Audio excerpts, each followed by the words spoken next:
Welcome to the Delmarva Almanac. Next up on our Living Coastal segment, we'll hear from Gretchen Hanson, Executive Chef of Hobos Restaurant and Bar. She'll tell us about the first days of spring at the Farmers Market in Rehoboth Beach. The Farmers Market comes far too early.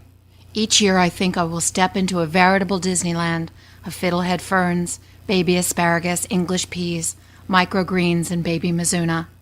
Each year I think this is the perfect year for strawberries, as I dream of opening day. That morning I make dozens of sandwiches and wraps, batches of salads and soups, tamales, quesadillas, and salsas of every chili in my larder for the first booth at the farmer's market. I laid in coolers until my team members, Patrick and Josh, groan with the effort of lifting them and assuredly curse me under their collective breath as they load the hippie van to make the 3-block journey. The tents are white and stark against the newly leafing trees and break the solidity of the brown landscape that is Grove Park, Rehoboth, in the first bleak weeks of spring. Small clusters of crocus and daffodils dot the playground. Spring is coming, they whisper. Almost here, they promise. The farmers arrive right behind the volunteers. Most are not on Facebook, and there's catching up to do before unloading. Which kids are graduating, who is pregnant, and what happened during the brutal off-season. Each winter is compared to any of the 10 that preceded it by how much in debt you are at the end of it and how much snow fell. Good and bad, we refamiliarize ourselves with each other, but almost without skipping a beat. A couple of spaces still lie absent. Brenda, our coffee roaster, has fallen to breast cancer after a long battle, and we hover over this space, waiting to see who will fill her spot.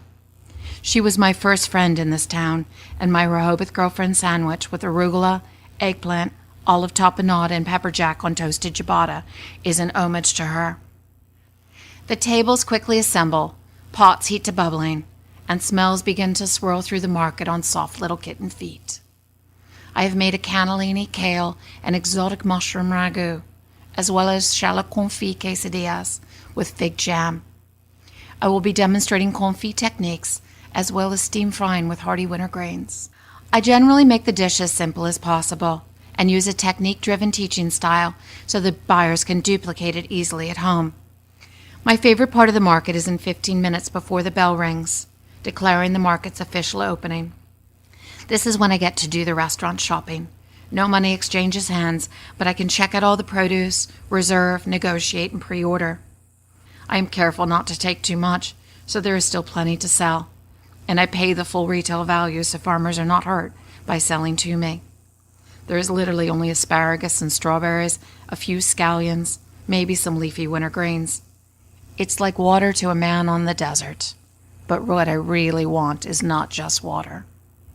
There are a few baby bunches of radishes and carrots, and tiny little nosegays of watercress.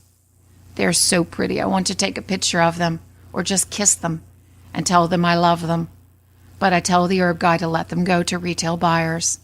There are too few to put on the menu. Another spot has tiny bunches of fiddlehead ferns, carnal and prehistoric. I stroke their soft little tendrils and reserve 3 little clumps to take home to my children. Tucky has brought me a hoarded case of the last fall apples and the very end of the winter squash larder. I've been getting organic eggs and exotic mushrooms all winter long, and the visits are just to say hello. Pick up the cases and order for next week. The hydroponic bunches of arugula are also delivered, and just enough to make it through the next 7 days. The bell is minutes from ringing, and I head back to my table to begin greeting the first shoppers. I demo and answer questions. Teaching people is what feeds me to continue to do the best business of the nightly line in my restaurant. Throughout the day, I say the mission of my restaurant so many times, it's like a mantra. A safe place for everyone to eat at the same table. Vegan, gluten-free, vegetarian, allergy-friendly. Everything made from scratch. Grass-fed, free-range, antibiotic-free, hormone-free meats and poultry. Wild seafood. As local as possible in season. It is the why question that catches me off guard. Why? Well, because I can't imagine doing it any other way. Because even now, the sight of a farm truck pulling up in front of my restaurant makes me a little teary-eyed. Because even 6 years later, A vegan or gluten-free person's gratitude at being able to eat safely in my restaurant fills me with humbling joy. Because this mission is no longer mine. It is part of a larger consciousness that makes the world a better place to live in. The Farmers Market in Rehoboth has been named the best little market in America. It's held on Tuesdays from 12 to 4 at Grove Park in Rehoboth Beach, Delaware. You can find out more at rbfarmersmarket.com. For links to this and other local produce stands, CSAs, and farmers markets across the peninsula, visit delmarvaalmanac.com/living.